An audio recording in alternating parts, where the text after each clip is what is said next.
Hari Bol, Hari Bol, Hari Hari Bol, Hari Bol, Hari Bol.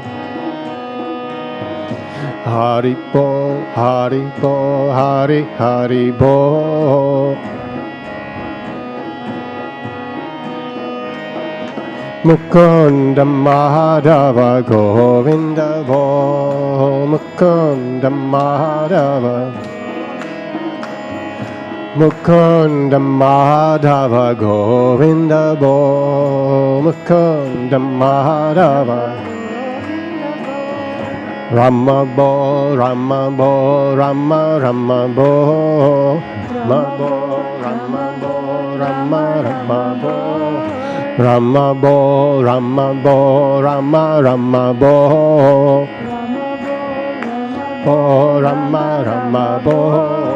Sita Sameta Sri Ramachandra Bol, Sita Sameta Sri Ramachandra Bol, Sita Sameta Sri Ramachandra Bol, Sita Sameta Sri Ramachandra Bol, Sita Sameta Sri Ramachandra Bol, Sita Sameta Sri Ramachandra Bol.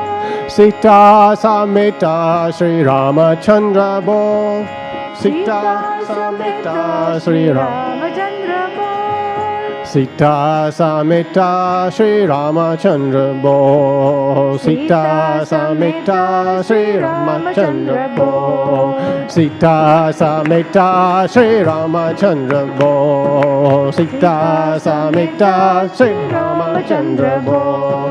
Hari Bol, Hari Bol, Hari Hari Bol, Hari Bol, Hari Bol, Hari Hari Bol. Mukunda Madhava Govinda Bol, Mukunda Madhava Govinda Bol. Krishna Bol, Krishna Bol, Krishna Krishna Bol, Krishna Bol, Krishna Bol, Krishna Krishna Bol. Krishna Bol, Krishna Bol, Krishna Krishna Bol, Krishna Bol, Krishna Bol, Krishna Krishna Bol. Radha Sameta Sri Radha Krishna Bol, Radha Sameta Sri Radha Krishna Bol, Radha Sameta Sri Radha Krishna Bol, Radha Sameta Sri Radha Krishna Bol.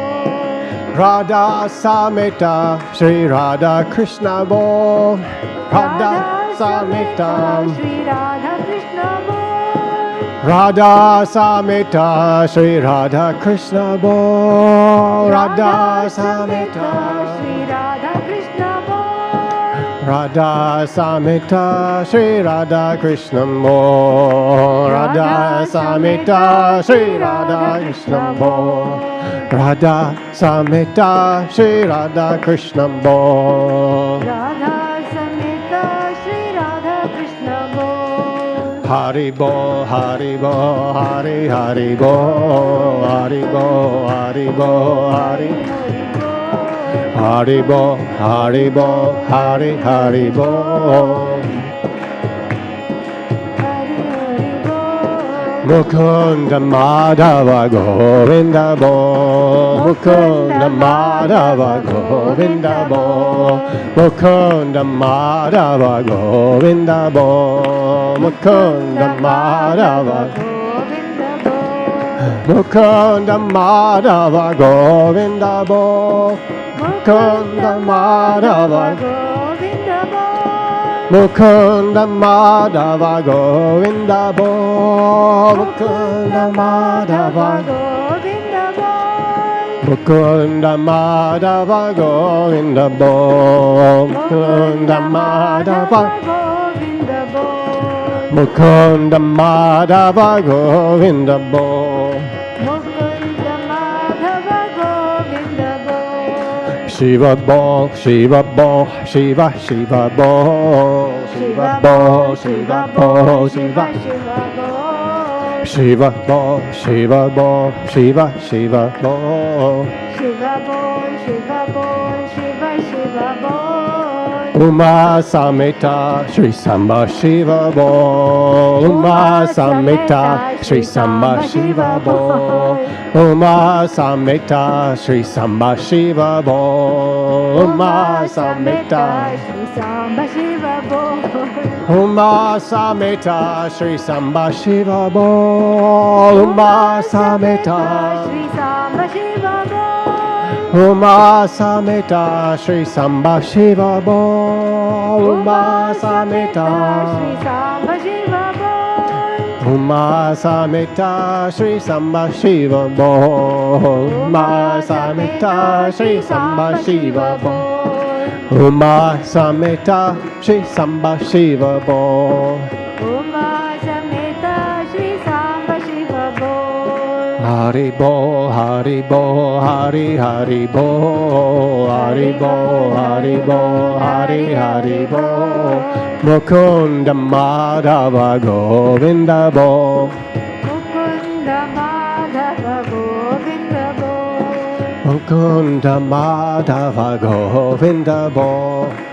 Mukunda Madhava Govinda Bol. Mukunda Madhava Govinda Bol. Mukunda Madhava Govinda Bol.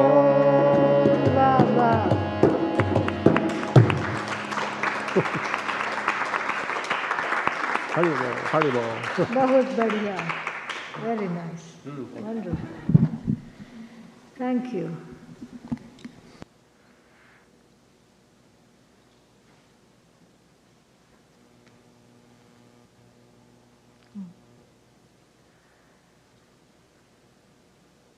Chitra, come, so that I don't forget afterwards.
मोरी लागी लगन गुरु चरणन की, मोरी लागी लगन गुरु चरणन की, मोरी लागी लगन गुरु चरणन की, मोरी लागी लगन गुरु चरणन की, चरणन की गुरु चरणन की प्रभु चरणन की गुरु चरणन की प्रभु चरणन की गुरु चरणन की प्रभु चरणन की गुरु चरणन की प्रभु. मोरी लागी लगन गुरु चरणन की, मोरी लागी लगन गुरु चरणन की, मोरी लागी लगन गुरु चरणन की, मोरी लागी लगन गुरु चरणन की। चरण बिना मुझे कछु नहीं भावे, चरण बिना मुझे कछु नहीं भावे, चरण बिना मुझे कछु नहीं भावे, चरण बिना मुझे कछु नहीं भावे। झूठ माया सब सपनन की, झूठ माया सब सपनन की, झूठ माया सब सपनन की, झूठ माया सब सपनन की। मोरी लागी लगन गुरु चरणन की, मोरी लागी लगन गुरु चरणन की। भवसागर सब सूख गया है, भवसागर सब सूख गया है, भवसागर सब सूख गया है, भवसागर सब सूख गया है। फिकर नहीं मुझे तरनन की, फिकर नहीं मुझे तरनन की, फिकर नहीं मुझे तरनन की, फिकर नहीं मुझे तरनन की। मीरा के प्रभु गिरिधर नागर, मीरा के प्रभु गिरिधर नागर, मीरा के प्रभु गिरिधर नागर, मीरा के प्रभु गिरिधर नागर। उलट भई मोरे नैनन की, उलट भई मोरे नैनन की, उलट भई मोरे नैनन की, उलट भई मोरे नैनन की। मोरी लागी लगन गुरु चरणन की, मोरी लागी लगन गुरु चरणन की, चरणन की गुरु चरणन की प्रभु चरणन की गुरु चरणन की प्रभु। मोरी लागी लगन गुरु चरणन की, मोरी लागी लगन गुरु चरणन की। गुरु महाराज गुरु जय जय, परब्रह्म सद्गुरु जय जय, गुरु महाराज गुरु जय जय, परब्रह्म सद्गुरु जय जय, गुरु महाराज गुरु जय जय, परब्रह्म सद्गुरु जय जय, गुरु महाराज गुरु जय जय, परब्रह्म सद्गुरु जय जय, गुरु महाराज गुरु जय जय, परब्रह्म सद्गुरु जय जय, गुरु महाराज गुरु जय जय, परब्रह्म सद्गुरु जय जय, गुरु महाराज गुरु जय जय, परब्रह्म सद्गुरु जय जय, गुरु महाराज गुरु जय जय, परब्रह्म सद्गुरु जय जय, परब्रह्म सद्गुरु जय जय, परब्रह्म सद्गुरु जय जय, परब्रह्म सद्गुरु जय जय। वाह, beautiful.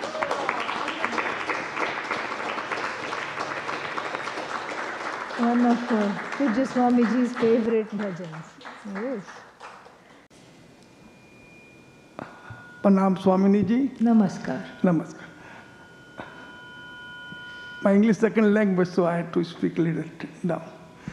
At present youth, we have a nuclear bomb which capable to destroy any country or even destroy our earth. In ancient time, during Mahabharata war, as we all seen in episode of Mahabharata movie, that Arjuna and others use similar like nuclear bomb we have, but it was in their Dhanush and Tir, and it was activated by reading some special kind of mantra. In current yuga, we built nuclear bombs with different kind of chemicals, raw materials, but in ancient Mahabharata time, it was in a mantra, and it was activated in Dhanush and Tir.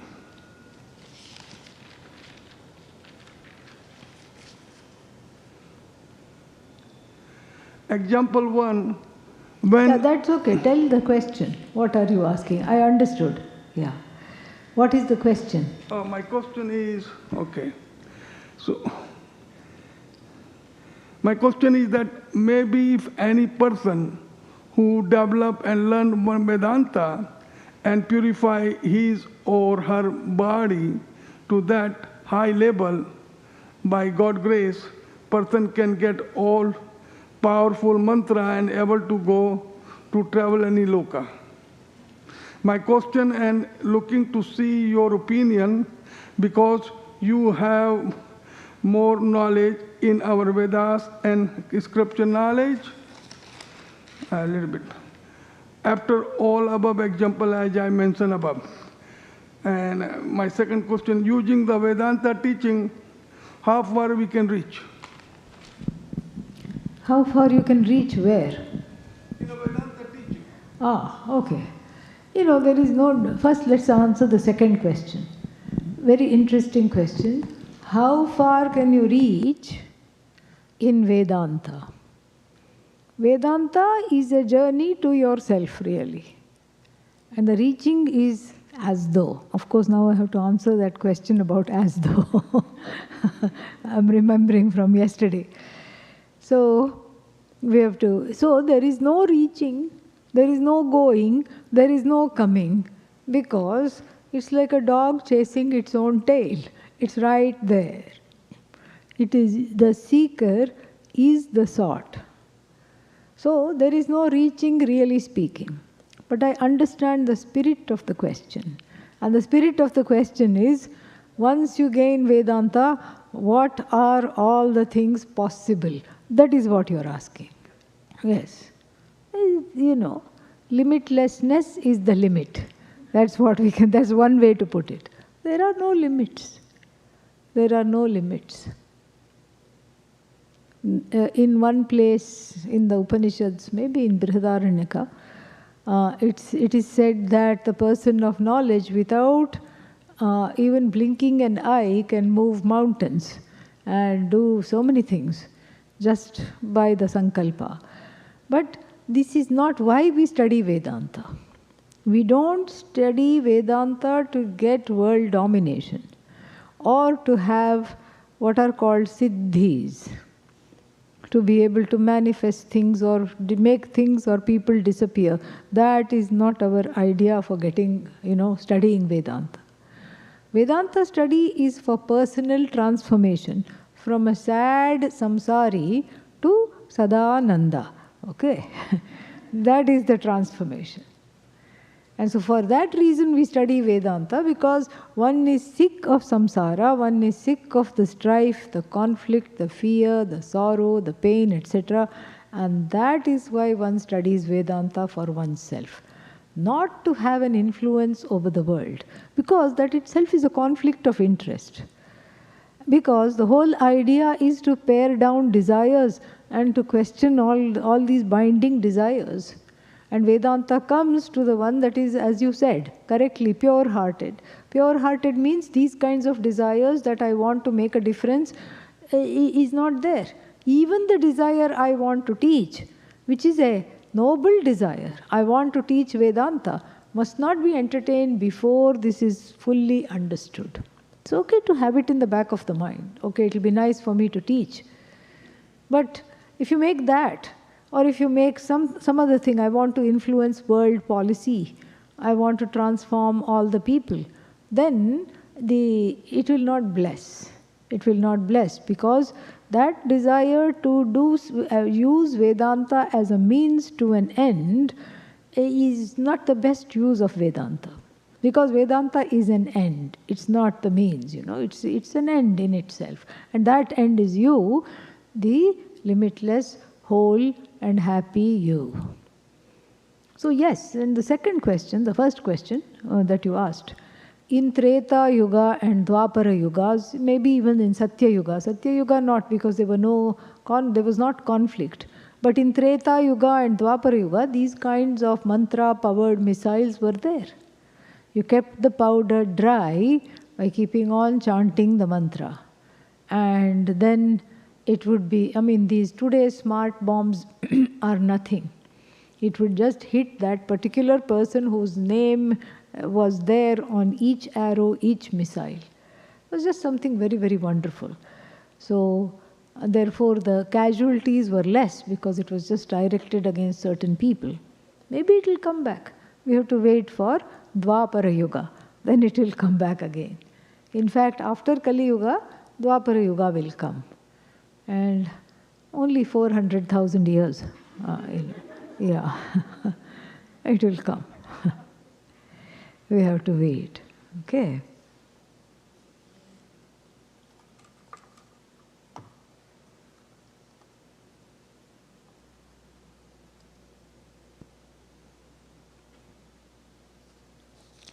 These are all from yesterday, as though. Yeah. Oh, this one is done. There was one as though somewhere.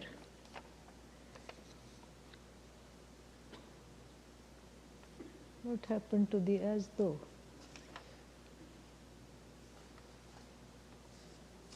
Well, I think I remember it, so that's good. So, we have Sat, which is you, which is the absolute reality, and it is one, Ekameva Advitiyam. Bring me that pot from there.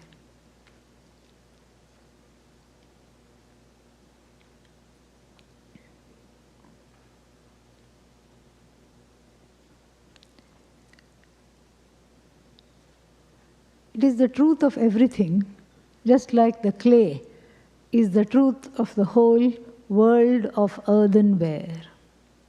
The whole world of earthenware is informed by clay, sustained by clay, goes back to clay, produced from clay. It's clay, clay, clay all the way. There's nothing but clay. All that is here is clay. But then you can't unsee the pot. Even though you may be a Vedantin and you may say, this is clay, you can't unsee the pot. There is a word pot with a meaning that is shared in all our heads. What this word, what this meaning constitutes, we all know. We can even have a definition. That which holds water is a pot. So that means it is here, it has a certain word, it has a certain meaning, it is here for objectification, and it has a certain purpose. Like this is a teaching pot, that's its purpose. So it's fulfilling its purpose. So this cannot be unseen. And if we say, okay, there is no pot, then that would not be correct. Pot exists, clay exists. Yet, clay and pot are not synonyms, are they? No. In fact, they have a cause-effect relationship. clay cause, pot effect.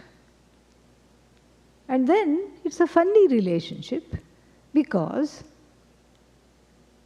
clay is pot, pot is clay, the whole of pot is clay. The bottom of the pot is clay, the top of the pot is clay, inside pot is clay, sides of the pot is clay. It is in fact the whole pot is clay. Weight of the pot is clay. Fragrance of the pot belongs to clay. If you want to disagree, to those who want to disagree, I will say, please come and take the pot but leave the clay in my hand. They're not two different things. But yet, it is available for objectification. It has a name. And then if another akara from the clay could be a Krishna figurine, it could be a lid, it could be another pot like this. It is the whole world of earthenware. If you know clay, you know anything made of clay. You don't have to do a PhD on each and every manifestation of clay. This is the idea. So now replace the word clay with Sat. If you know Sat, then you know the whole universe. You know everything. That's why in every Upanishad, the student questions, please teach me that knowledge. Knowing one thing, everything is known. Knowing which, everything else is known. Yena vijnanena sarvam vijnatam syat tad bruhi me. Please teach me that. And so therefore there is a search. In fact, everybody, whether one is a researcher or a scientist or even just somebody who is not a researcher, everybody is curious about what makes everything go round. What is that? And the scientists, the historians, the academicians, the researchers look for it in different ways. Look for that. They keep looking for it and they will keep delving more and more and more into their topics, into their subject matter. And then they just end up in infinite regression. Tree seed, tree seed, tree seed, like that. Or they end up in Brahman, like in quantum physics. The whole particle and wave, what does that say? It says that if you look at something as a particle, it will appear as a particle. On the other hand, if you look at it and say, some atomic, entity, if you look at it and say, no, it's a wave. Aren't you a wave? And it waves back. And so therefore, it's very clear that the observer is affecting the experiment. The observer is affecting the experiment because the observer and the observed are not different than one another. The observed resolves into the observer. And so therefore, this is what it is. So Sat is clay. In the example, the clay is Sat and the pot, we have to find a word for the pot. We can't say it is non-existent because that argument will not hold water even though the pot may be holding water. So we can't say it is non-existent. Yet we cannot say it is existent because it is clay. It is clay, clay, clay all the way. It doesn't have a separate existence. So we cannot say it is tuchham, non-existent. We cannot say pot is Sat because clay is Sat. So therefore, what is the reality, the ontological reality of the pot? And to that we say we have to coin the new word as though. Mithya, indeclinable, mithya. The word mithya means that it has two definitions. The word mithya means it's a dependent reality. In other words, the pot, as we know, cannot exist without the clay. But yet, from the standpoint of the clay does, the clay can exist no problem without the pot. Clay can exist without the pot. So if we say yatra yatra pot, yatra yatra ghataha, wherever there is pot, there should be what? Clay. Or gold, or copper, whatever the substance of which the pot is made up of. Wherever there is pot, what should be there? Clay should be there. Is the other way, can you say it the other way? Yatra yatra clay, tatra tatra pot? No. That is why this as though is very important to understand this as though. So the first definition of mithya is, it is neither sat nor asat. It sits in the middle of sat and asat. Sad asadbhyam anirvachya. Anirvachya means you cannot categorically say the pot exists, and then you cannot categorically dismiss it as non-existence. So it enjoys an iffy as though existence. Okay? So then this is the first definition of mithya. The second definition of mithya is adhishthana ananyat mithya, that which is not separate from sat. This is another very interesting definition. First definition is easy to assimilate because it's neither sat nor asat. It doesn't enjoy a separate existence on its own, and it cannot be said to not exist, it cannot be said to exist. This is comprehensible. But the second definition is very intriguing, that it is non-separate from sat. Wherever there is mithya, yatra yatra mithya, tatra tatra sat. Wherever there is mithya, there is what? Sat. It's just like in the society, you go to somewhere, a park or something, you see a child. So it is safe to assume wherever there is a child, there must be an adult somewhere around. It's just like that. Wherever there is mithya, there is the adhishthana not far away, because that adhishthana alone is mithya, is an as though existence. So in pot, what do you see? You see only clay. Pot is an as though manifestation of clay, an incidental manifestation of clay. So from the standpoint of clay, the pot is an incidental manifestation. From the standpoint of pot, clay is intrinsic to the pot. So now, if we say, name 5 things that are not as though, you won't be able to do that in the Jagat. Because there's only one thing that is not as though, and that is you. And everything else is mithya, mithya, mithya. Your feelings, even though they shine as real and colonize you, mithya. Your sorrow, mithya. Your ecstasy and agony, mithya. Your fear, mithya. Your boredom, mithya. Your conflict, mithya. Your inability to decide whether should I study Vedanta or whether I should not. That too on the last day of the camp, okay? Yeah. Mithya. Relationships, mithya. Mithya doesn't mean false. This is some kind of an orientation that one has to overcome. Mithya means not independent of I, of Sat.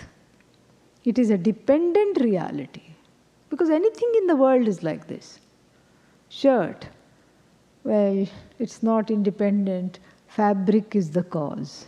Fabric, oh, that's not independent either. Yarn is the cause. Yarn. Fibers are the cause. Fibers. Wonderful. Molecules are the cause. Molecules. Then something else. Atoms are the cause.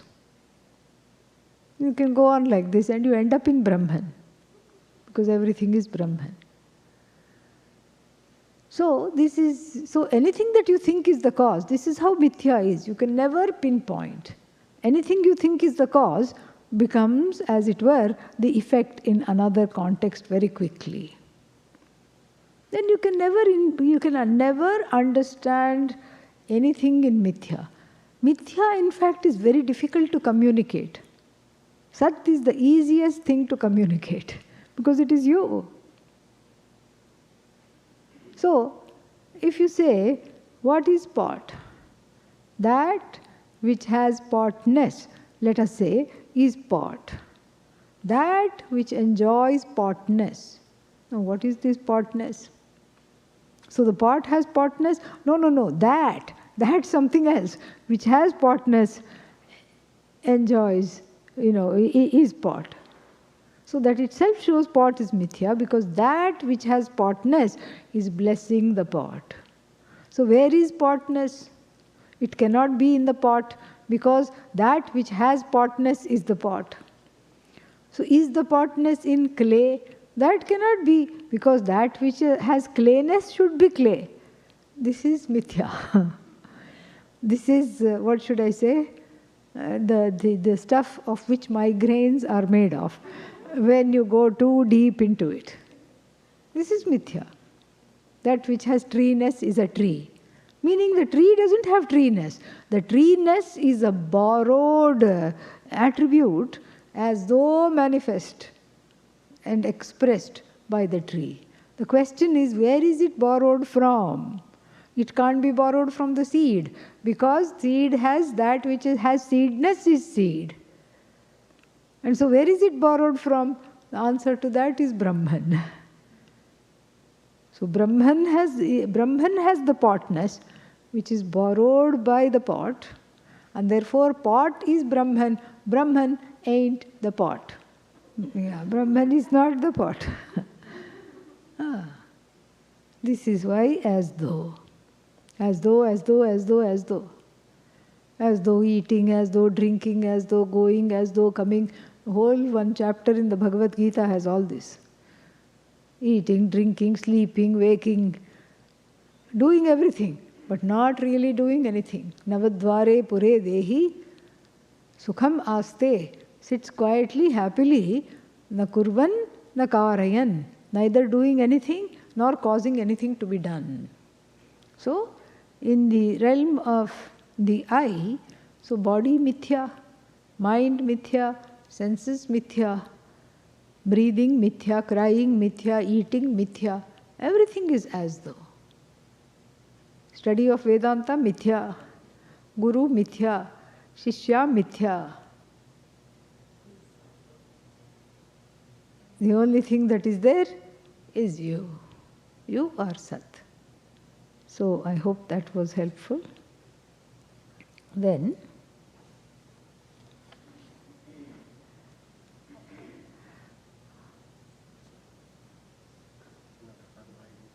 thank you. How to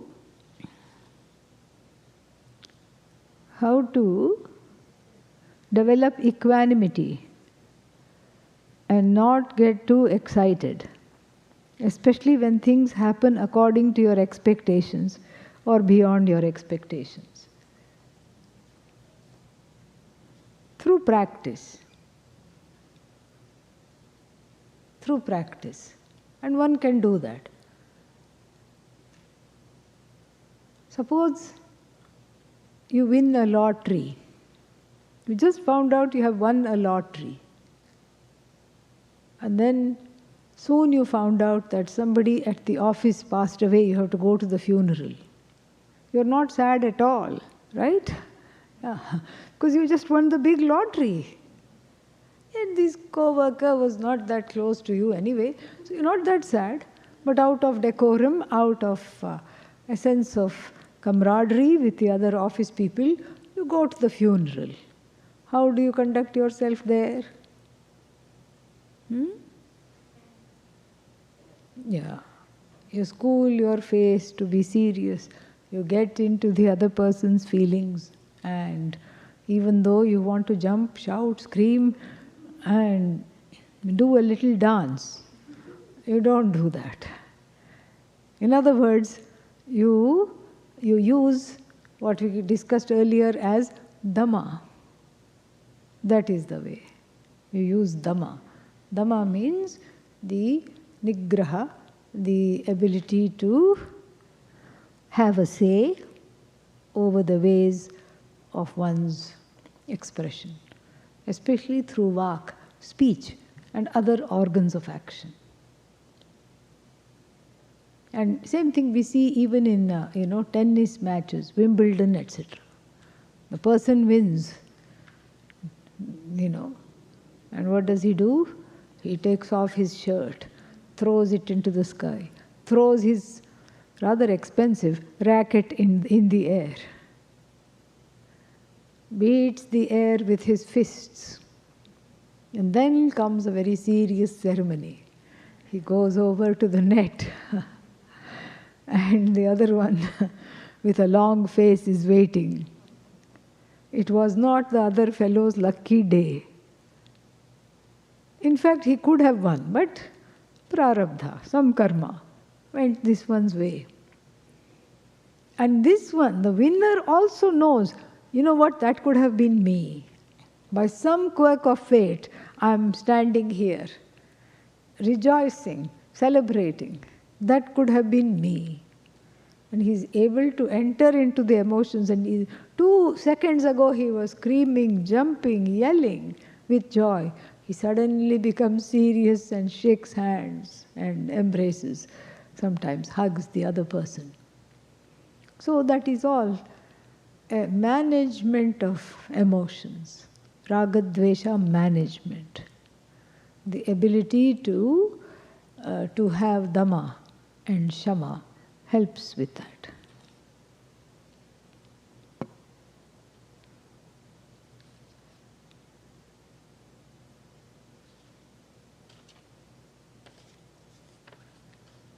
Will you tell Pujya Swamiji's story?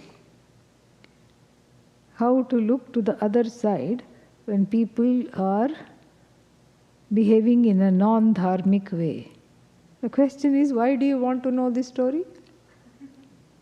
So obviously you already know this story, correct? Yeah? So why do you want to hear it again? No reason? Because it's very inspiring. It's inspiring to you and you want everybody to know it. Okay, yeah. This was when All India movement for Seva was in its infancy. And one man appeared. Out of nowhere, he appeared and he said he had been a social worker and he really wanted to help, and he was a businessman now, and he was just having a little bit of hard time, but he would put his money, his business money, he was owed something by somebody else. As soon as he got the money back, he would put it there. And then he wanted to start something, and could he be involved in the All India movement for Seva? Swamiji was very enthusiastic. Yes. Where are you from? Delhi. Oh, wonderful. So please start something right away. I will give you the money. 500,000 rupees. That too in those days. Okay.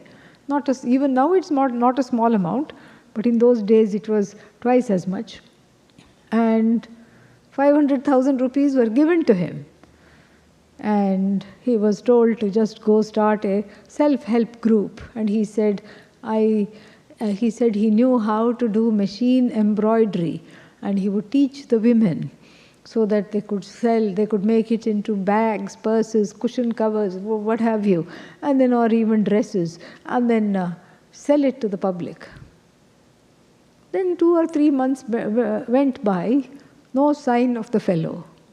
And no sign of the 500,000 rupees either, I would like to add. Then one day, Pujya Swamiji said to me, call that man. We had 2 of his numbers, and both of them, when you called, it said, this number is not in existence. No way to trace him.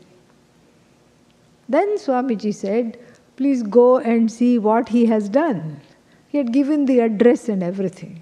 And he kept sending, he also sent a couple of pictures, women doing the embroidery and the teacher holding the hand and guiding the machine like this, everything. So when I went there was nothing there.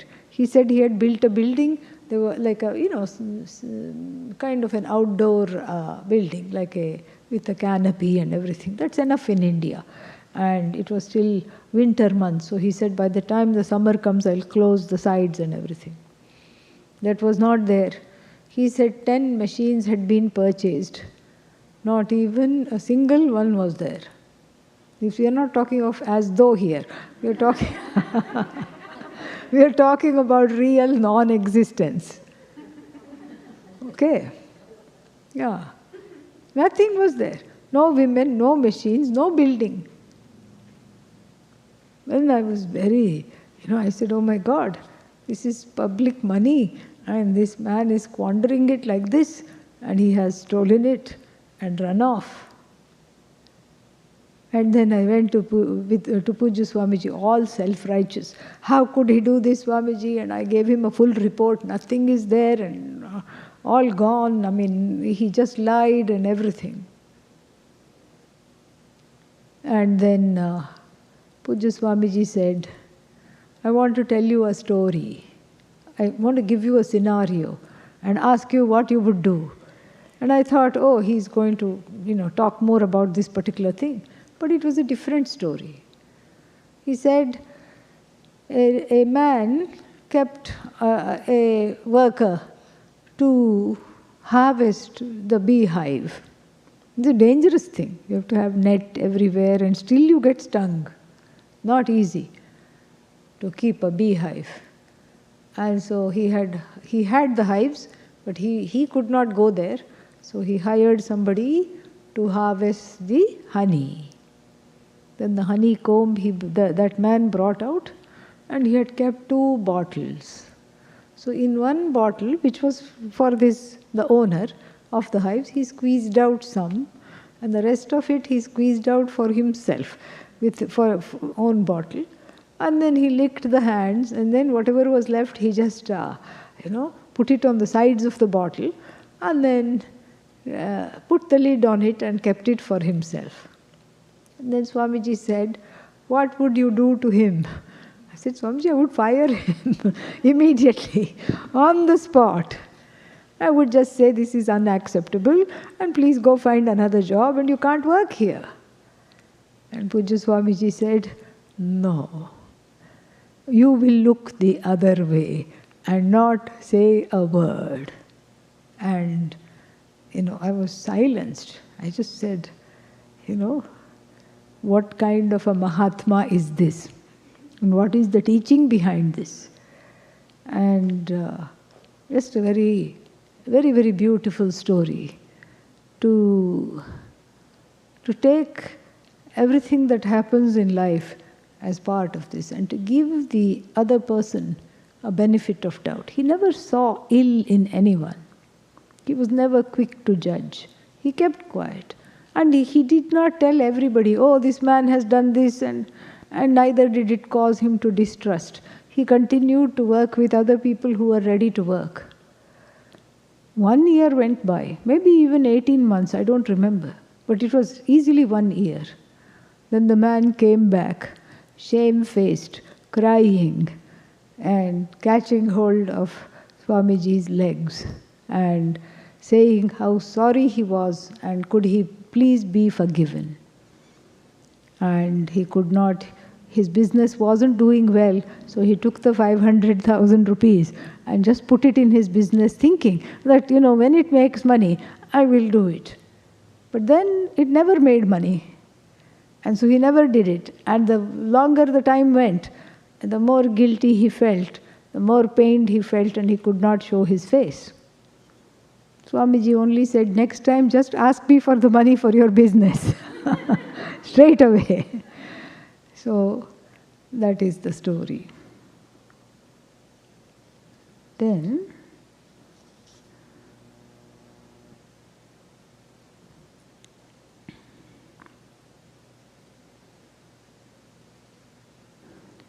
for grihastha, and he has translated it as a typical family man. What is the best practice towards Jivan Mukti? In simple terms, other than Shravanam, Mananam, Nididhyasanam. I thought Shravanam, Mananam, Nididhyasanam was simple because you just have to sit and listen with an open mind. But even the other one we have done. We have talked about, and I will just, recap this with the help of all of you. We have talked about 5 kinds of actions. What are they? Number 1? Yes. Why? But my question is, why is only one person answering? What is the first one? Yes. Nitya karma, things that are done all the time. Then, next one, naimittika karma, occasionally done actions. Then, number 3, kamya karma, things that are optionally done because you have the desire to get one outcome.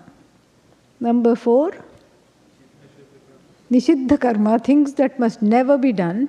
Number 5, prayashchitta karma, in the case that nishiddha karma is done, because the forbidden fruit is always sweet, and then after that, atonement karma. These are the 5 kinds of karma that everybody does every day. Out of that, nitya karma, going to office, brushing teeth, deva puja, all these things, you continue to do. You continue to contribute your swadharma, you do. If you are a parent, if you are a spouse, if you are a son, daughter, you continue to do. And then, nishiddha karma, you do not do. Atonement karma, you keep at hand because you will need it. Because even though we say we will not do nishiddha karma, mistakes sometimes happen. Kamya karma, you minimize and eventually give up. That is the way to Jivan Mukti, while staying at home and having the family life. Okay? I addressed this at an earlier class in detail, and you may want to go back and look at that. Then, we use the term moksha here and now. We also say Shravanam, Mananam, Nididhyasanam is the only way to moksha. Then how can we say moksha here and now? Shravanam, Mananam, Nididhyasanam is not easy. Yeah, I got that. Yeah. So, moksha is here and now. But you don't know that you are a mukta purusha. That is the thing, you see. You don't know you are mukta. Moksha is there. You don't know it. That's, it's just like I am the possessor of the glasses. I don't know they are on my head. I'm looking for them everywhere. That is why Shravanam is needed. I have to hear somebody say, they are right there. And that is exactly why. So, Shravanam means understanding that moksha is here and now. That is Shravanam. Mananam, Nididhyasanam may not be needed if Shravanam is done properly. So, it's not difficult. You sit and listen. I just went in very deeply today in the discussions because the people who are attending the retreat, at least who are in front of me, are capable of going there and have been studying Vedanta for some time, most of the people, and who are able to go there. That's why I took that kind of an approach. But Shravanam simply means a committed course of study, a committed exposure to Vedanta. That is Shravanam, where one is able to sit and keep the judgments aside and simply listen. You please take that as the definition of Shravanam, then it will not sound very difficult. Try it, you will like it.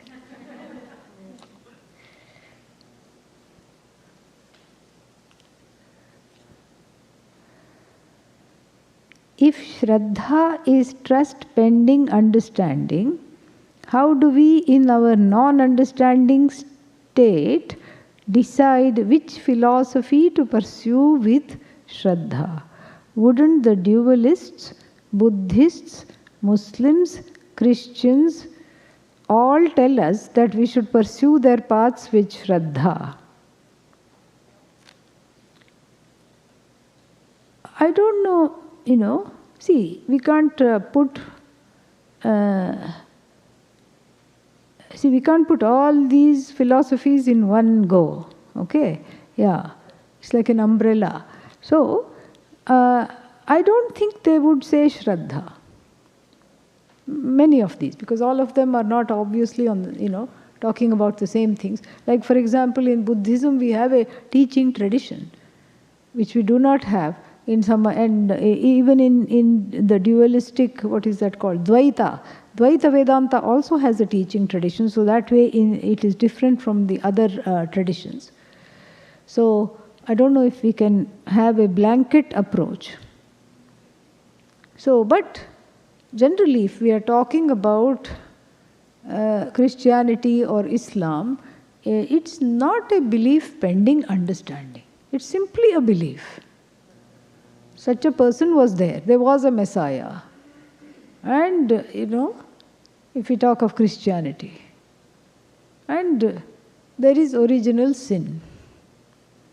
And that original sin, that's why one is born in a certain way. It's a matter of belief. One has to believe that. And then there is a Savior. You have to believe. And you have to believe, I am saved.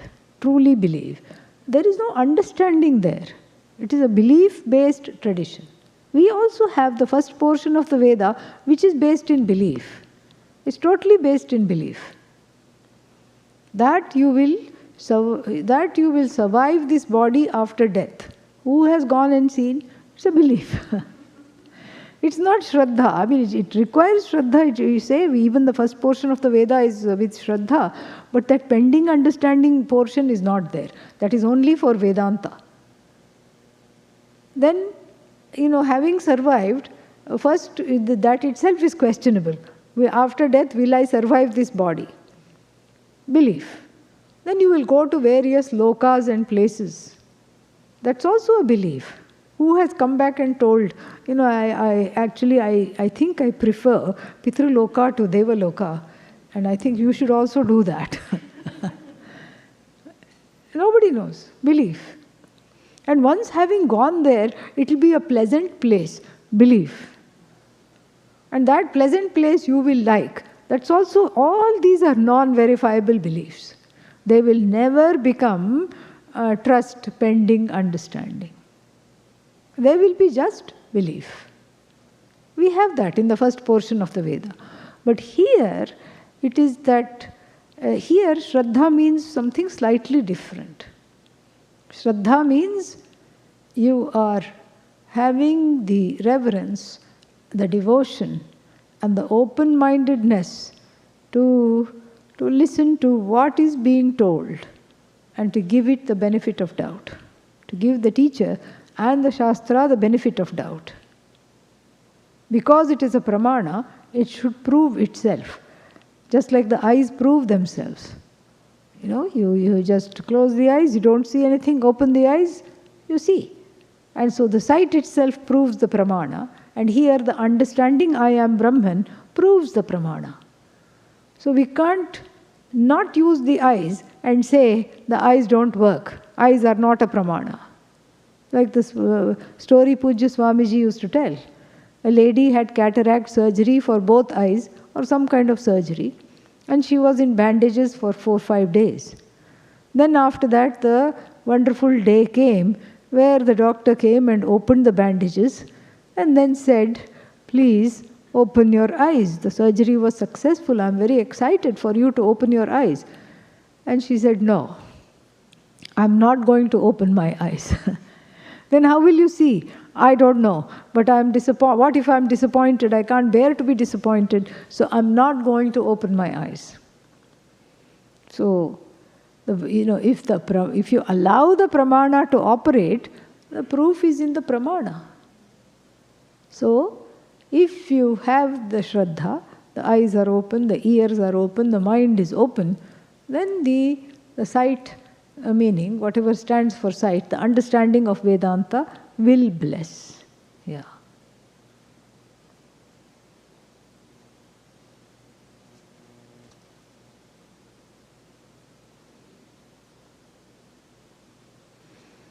This is an interesting one.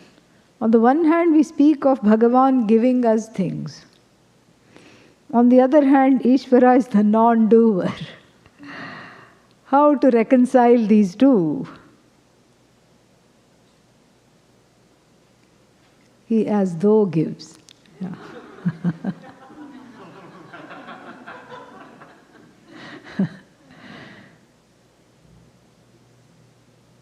You know, Bhagavan is not separate from you, really. Giver means giver of what? Your own karmic residues, your own karma phala. So karma phala, data, the giver of karma phala. So your karma is already there. And it is just gift wrapped, that's all. Sometimes it's a nice surprise when you open the gift wrap. Ah, wonderful. Sometimes it's a terrible thing. You want to throw it away immediately. But you have to take it as prasada. So your own karma, that's what it is. So give is as though. That's what.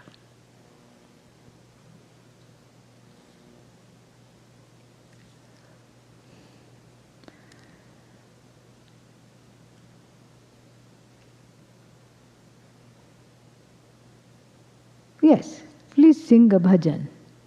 Come.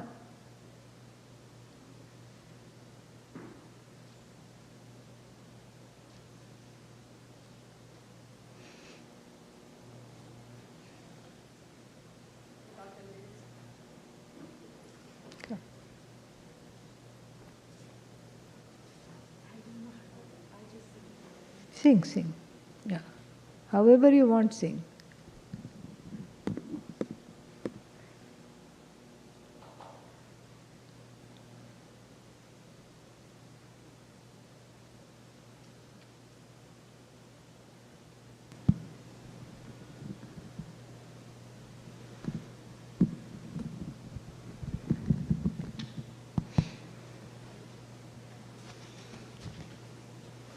Hari Om.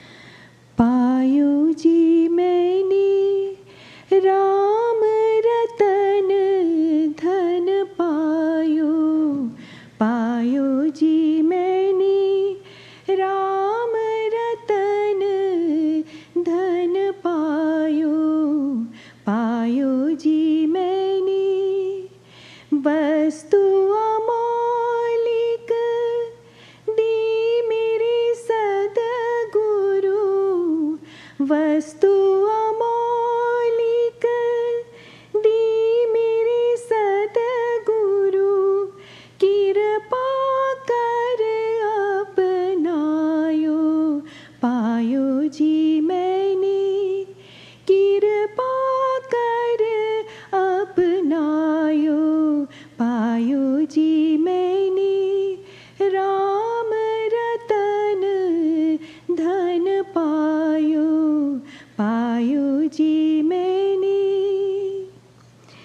जन्म जन्म की पूंजी पाई, जन्म जन्म की पूंजी पाई, जग में सभी खोवायो, पायो जी मैंने जग में सभी खोवायो, पायो जी मैंने राम रतन धन पायो,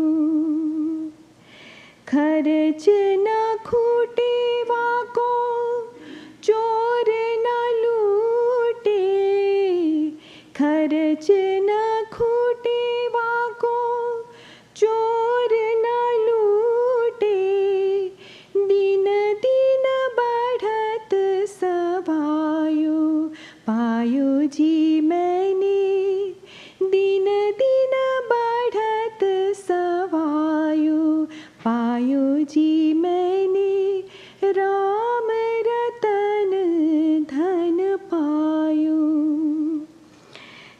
की नाव खेवटिया सतगुरु सत की नाव खेवटिया सतगुरु भव सागर तर आयो पायो जी मैंने भव सागर तर आयो पायो जी मैंने राम रतन धन पायो मीरा के प्रभु गिरिधर नागर मीरा के प्रभु गिरिधर नागर हरख हरख जश गायो पायो जी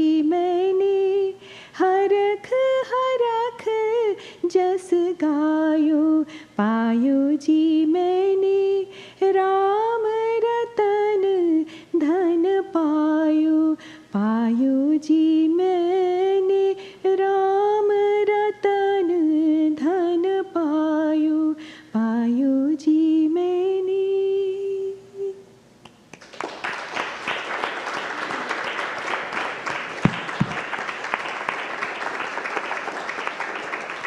Very nice. Wonderful. Om Namah Shivaya. I didn't write the book, but I'll sign it. I know that.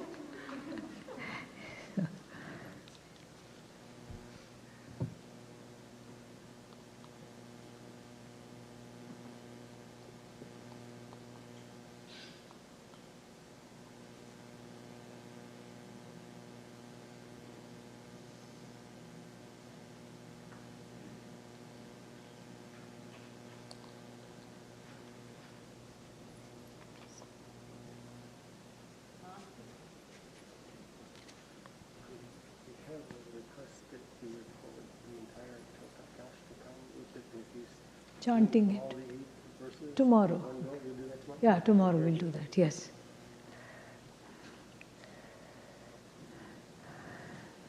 I never grew up, last question, okay? I never grew up with Vedanta. Once it was found, about 6 years ago, I was drawn to it as it made total common sense to me. I love it for the day-to-day benefit. But the one topic I still have difficulty with is the death of the body. I'm not afraid of it per se, but at the same time, I don't like the thought of it invading my daily life. What to do?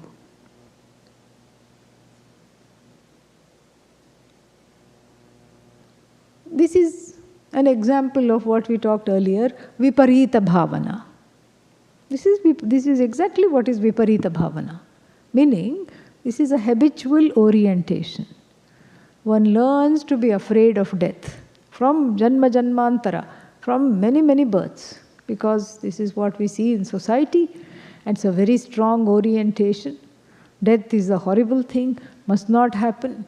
Even in the Bhagavad Gita, death is seen as a terrible thing, and that Arjuna sees death as a terrible thing, and that's where the teaching begins. So, several antidotes here. Study the second chapter of the Bhagavad Gita. Better yet, start attending Gita Bhashya classes on Monday nights, because we are in the middle of the second chapter. We are dealing exactly with this. So, that is the first solution, very lasting solution. And then in the meanwhile, of course, day-to-day solutions.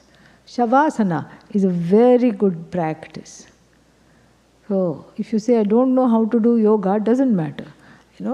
Just lie in Shavasana every day and contemplate on the meaning of just letting the body be. This is again a very useful thing. That's why the yoga, yoga abhyasa ends in Shavasana, because it's a balance. between,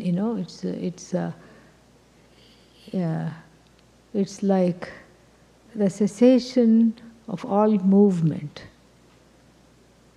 And then, and if there are certain thoughts, difficult thoughts, challenging thoughts about death, you put a full stop. That also we studied, how to put a full stop. Then finally, whenever those thoughts come, you tell yourself, I am limitless, I am whole, I am free, I am Purna. Purna means total. Those two verses from the Bhagavad Gita, memorize them. Achedyoyam adahyoyam akledyo shoshya evacha nityas sarvagatasthānuhu achaloyam sanatanaha. I don't know what number is that, but you can look it up. Ramakrishna ji, do you know which second chapter? Maybe 20, 1920, 220, 20 to 24, somewhere it is. Somewhere in there it will come. And as you chant this, you can even change the word ayam to aham. Achedyoham, adahyo aham, akledyo shoshya evacha, nityoham, sarvagatoham, sthanuraham, sanatanoham. This is all the antidote to viparita bhavana, being schooled to think that death is the end and being schooled to be afraid of death. We are all schooled to be afraid of death. Death is terrible, death is finite, death is the end, and then there is no other go after this. This is what it is. So verses 19 to 24 in chapter 2, you please memorize, contemplate on the meaning, make this the daily sadhana. 24, 224. But even before that Vasamsi Jirnani and all will come. It's nice. 19 to 24. You can do that. That's very, very nice. Any other questions? Yes.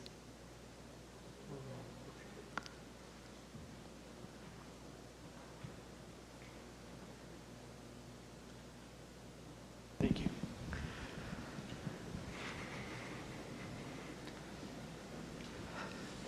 Namaste, Swaminiji. Namaskar. As I was thinking about the framework for epistemology that you established, it seemed that all of the different ways that we know are kind of dependent on pratyaksha. Yes. Okay. You are right. Yeah, because indirectly, that's why it's called pratyaksha. Because that's the direct perception. Everything else is dependent on pratyaksha as a means of knowledge. If there is no pratyaksha, of course, obviously inference cannot be there. And neither can anupalabdhi, so many things. Yeah. Correct. Anything else?